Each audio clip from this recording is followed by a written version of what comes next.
Hello and welcome back. Well, a few weeks ago I finished building this drum sander, and this is an awesome tool. It runs really well. But I do have a big problem with it, and the problem is that it is really large and it is quite heavy as well. Now, don't get me wrong, I'm still happy that I built it this size because there are some future projects that are going to need a drum sander about this size. However, it's a little bit awkward now to maneuver the machine around and get it all set up so that it can be used. So the width of the machine is 860 millimeters, which is quite wide but understandable for a 600 millimeter long drum. Now the original plan was to put it under this bench on some sort of sliders, so I could just slide it out and use the machine and slide it back in there. But the issue is it's going to stick out this far from the bench once it's pushed right back in. And that's just too far out into my workshop, so that is not going to work. One option is to leave it where it is, and then when I want to use it, I'll set up some sort of leg or base system and then lift it up onto that base system. And then once I've used it, put it back down and close up that base system and put that away as well. But the issue is this is quite awkward to lift and I can't really do it by myself. So every time I do that, I'm going to have to get someone from the house to come out and give me a hand. And if they're not here at the time, then that becomes a problem. I thought of another solution is to leave it where it is, but have some sort of hinge on the wall here so that I can lift the table up or swing it up like this when I want to use it, and there will be a leg that will drop down to hold it level, and then once I've used it, it can be folded back down. I think that is probably the most logical answer that keeps it out of the way when it's not in use, and I should be able to lift it up and set it up so I can use it by myself. The only disadvantage is it's going to be fixed to the wall in this position. But to be honest, I wasn't planning on lifting this thing around the workshop, so I don't think that's going to be an issue. In terms of support for the machine, behind the wall here, there's nogs across the bottom of the sill here behind the wall that can be connected, and there's also one at 800 high, which is the standard nog height. Now if we use the one just under the sill, then when this gets lifted up, we're going to have to allow for this height here. So the machine's going to be way up at this height. That's 1250 millimeters, and that is far too high. I think the best option is to use the lower nogs, and the hinge will be lower down here on the machine. Now that means that the height of where the hinge is going to be, we need to be that far away from the wall. In fact, we need to be a little bit further because this sill actually pokes out from the wall a little bit. So we're going to need to space the machine out away from the wall a certain amount. I think I need to go and do that off camera and work it all out, and then I'll come back to you.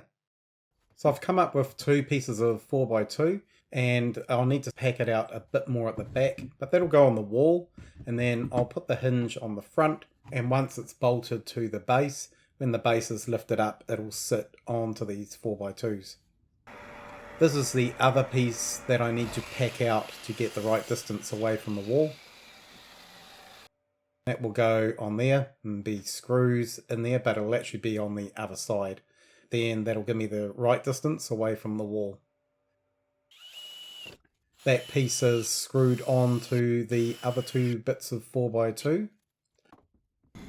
I use a really long 1/4 inch drill to drill out the holes that I need for mounting.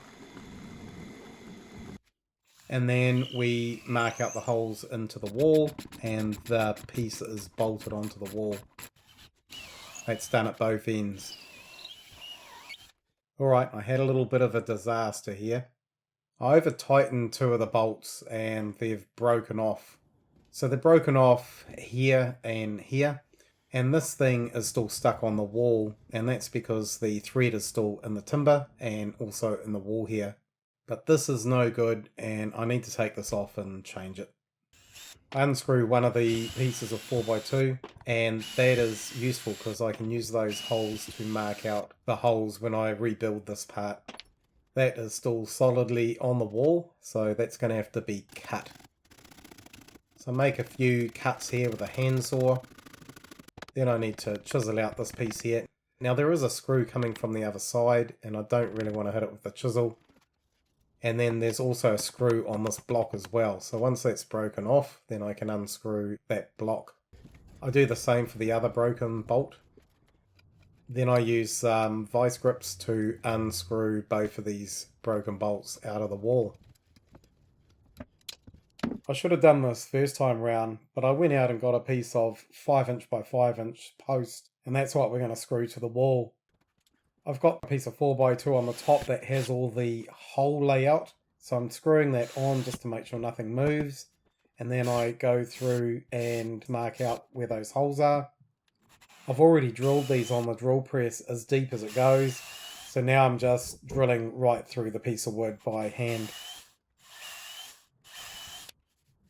Here we go, a moment of truth. I bolt those on at each end to start with, and then tighten up those center bolts off camera. Now this is absolutely solid, and that is right up against the wall there. These bolts are quite high because they have to go into the nog behind the wall here. So I put another bolt here, and that goes into the stud, and that's a little bit lower down. The next step is to put the hinges on. One will go here, and of course we'll have one down at the other end there. I've clamped the piece of wood on top, and I can push the hinge up against that piece of wood, and then I know the two hinges are in alignment. The two hinges are done, the base of the machine will sit on the piece of wood and be bolted to these hinges. Yeah, it's quite big and awkward, so it is a two-man lift at the moment. We sit that on the block that I bolted to the wall, and we line it up to where we need it. And then I start putting holes in here to bolt the hinges on. You can see I've already put one bolt in the hinge at each end to make sure it doesn't move around. The bolt goes through. There's a large washer that goes on this side, and then a nylock nut. To put it down, you just need to remove that piece of wood and then slowly lower it down here. It actually kicks in towards the wall and the door swings open, so I'll have to put a block of some sort on the floor for it to sit on. My son says, "Here, have a go at lifting it up yourself." Yeah, and it's not too bad for one person, provided you're in reach of the wooden leg that needs to go under here. The height of the machine is not too bad. I mean, it could have been a lot worse if I didn't put the hinges in that lower position, but that was probably the only position I could put it in. If I made it lower, it would stick out more from the wall, and I'd have to have a bigger spacer bolted to the wall. I plug it in and turn it on, and it runs nicely there, so I'm pretty happy with that. I need to make some handles so that I can lift this drum sander up and down. I'm going to use a piece of this 1" outside diameter piping. I'm grinding back that little weld just inside the pipe because I need to get this on a center in the lathe. I use a piece of sandpaper just to take some of the surface rust off. Then it's set up so that I can use the knurling tool, and I knurl all the way along here, and I have this on a very slow feed so I get a nice pronounced knurl on this pipe. The next step is to make a couple of brackets for each of these handles. So this is 50mm by 5mm flat bar, and I cut 2 pieces, and then I cut those pieces down the center, so I end up with 4 pieces altogether. The handles and the side brackets are then placed on the bench and set up with a clamp, and those are tacked off camera, and then I come back and put some more decent welds in there. Those are the 2 handles with the brackets on, and I tidied up around here off camera. The next step is to make a little bracket down here so that the bolts can go through. I've cut out 4 strips, similar size to the last ones, and they're center punched so that they can be drilled. I drill through with a 6mm drill bit because I'm going to put M6 bolts through here. Here's another setup on the bench all clamped down, and I tack those brackets on. I've cleaned up the brackets that I welded on, and now I'm just rounding off the corners here on the belt grinder. Funny how sometimes you think you push record on the camera but it hasn't recorded. And then when you go to push stop, it starts recording. So I've got one frame of this bracket clamped to the sander, and I basically drill all of the holes there for the bolts to go through. This is the last bolt to go through here. Now I work on the second handle, and the drill fell out of the drill chuck. I have it extended all the way to the end so that I don't hit the knurl handled with the drill. Anyway, bolt and nut goes on. Then I work out the level, just measuring each end and tapping it into place. Then I can go ahead and drill the second hole. Bolt and nut goes in, and basically all the holes are done like that. Once the two handles are on, we test it out. I pull it with the left handle to start with because the right handle is pretty much underneath the machine, so it's a bit awkward. But between the two handles, it's quite easy to lift up, and then a piece of wood is put underneath to hold it up. Off camera, I took the handles off, cleaned them in acetone, and I used chemicals to blue them, which makes them this nice black colour. And yes, I still have easy access to the stop button and the start buttons on the front there. So those handle positions came out pretty good. You can see through the window there, it's a bit of a wild day, a lot of wind, a lot of rain. Now this leg, I was going to put a drop down leg here, but the issue I have is the distance here is about 735 millimeters. And then when I measure it from there to the floor, well over 800. So I'm about 80 or 90 millimeters too short to be able to put a leg that will drop down there.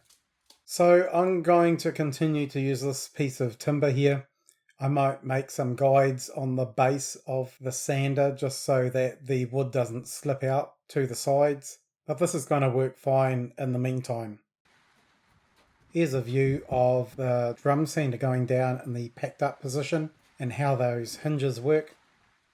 And there's a shot from when it's packed away, and you can see that it doesn't stick out that far. In fact, some of the other junk in the background there sticks out more than this drum sander. Anyway, that concludes the project. I'm pretty happy that I found a solution that's going to work, and I'll be able to get this set up and be able to use it in seconds, and once finished I'll be able to pack it all away in seconds.